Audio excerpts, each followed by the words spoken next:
আজ খুব কম সময়ে একটা আলুর দম বানাচ্ছি, রোস্টেড সাদা তিল আর 5 ফোড়নের ফ্লেভারে। 10 মিনিটও সময় লাগবে না এটা রান্না করতে। মশলা একদম কম, কিন্তু স্বাদটা আবার আলাদা। শেষ পর্যন্ত দেখলে বুঝতে পারবেন। তো চলুন দেখা যাক কী কী নিয়েছি। আমি এখানে নতুন ছোটো আলু নিয়েছি, এখন তো শীতকাল, নতুন আলু প্রচুর উঠেছে।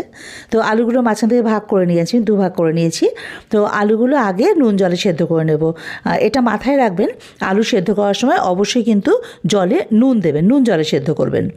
নিয়েছি সাদা তিল, এটা প্রায় 50 গ্রাম মতো নিয়েছি।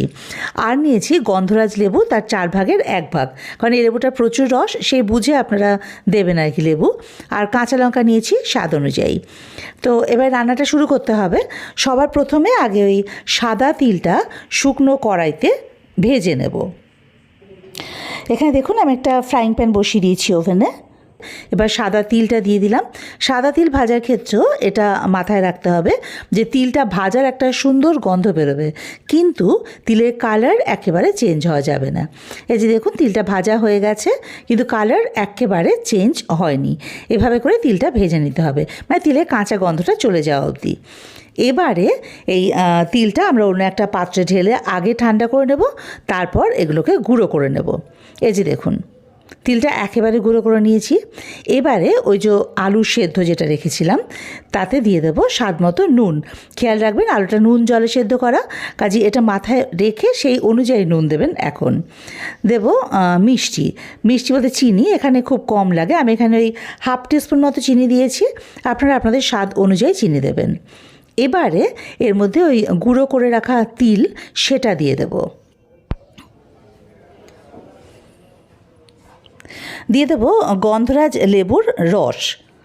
আপনারা যদি আলু সেদ্ধ এভাবে না খেতে চান, সেক্ষেত্রে কিন্তু আলুটা সেদ্ধ করার পরে একটু ভেজে নিতে পারেন, তারপরে আমি যা যা দিচ্ছি উপকরণ সেগুলো দিতে পারেন।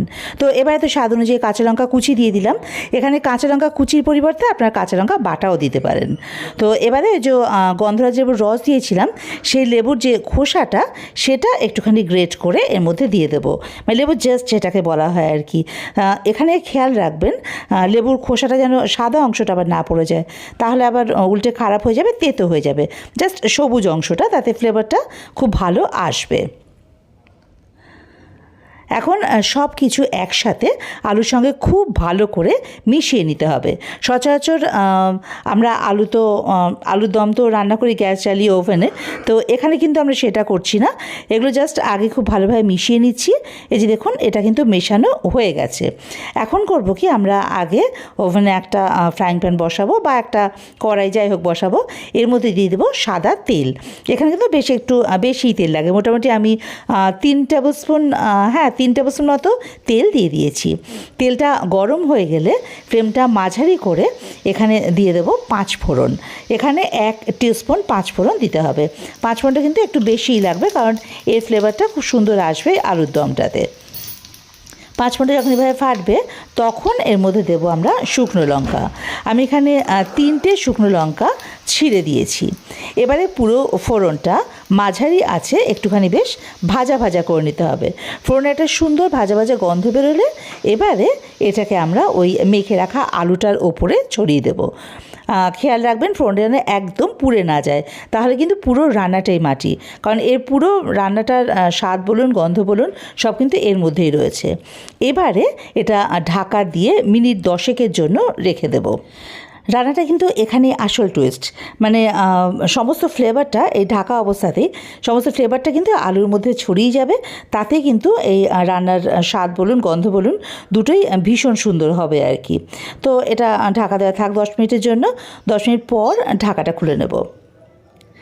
দেখুন এভাবে করব কি, ওই কোনো চামচ বা হাতার সাহায্যে পুরো ওই ফোড়ন শুধু তেল যেটা দিয়েছিলাম সেটা ওই আলু মাখাটার সঙ্গে খুব সুন্দর করে মিশিয়ে নিতে হবে। এই দেখুন আমাদের আলুর দম কিন্তু মোটামুটি রেডি। এবারে এটা আপনারা ওই রুটি, লুচি, পরোটা যার সঙ্গে যে সার্ভ করুন, এটা কিন্তু খেতে ভীষণ ভালো লাগে। এক সময় হয় না হাতে একেবারে সময় থাকে না, বা কিছু রান্না করতে ইচ্ছা করছে না, বা হঠাৎ করে বাড়িতে অতিথি এলেন, তখন তাড়াতাড়ি কিছু করতে হবে, তখন কিন্তু চটজলদি এই রেসিপিটা বানিয়ে নেওয়া যায়। তো আমরা এখানে পরোটার সঙ্গে এটা সার্ভ করেছিলাম, খেতে কিন্তু খুব ভালোই হয়েছিল। আপনারা অবশ্যই বাড়িতে এই রেসিপিটা একবার ট্রাই করে দেখবেন, আর কেমন লাগলো সেটা কিন্তু আমাকে কমেন্ট বক্সে জানাতে ভুলবেন না। এরকম আরও সহজ, সুন্দর, সুস্বাদু রেসিপির আপডেট পাওয়ার জন্য আমার চ্যানেলটা সাবস্ক্রাইব করে আমার পাশে থাকুন।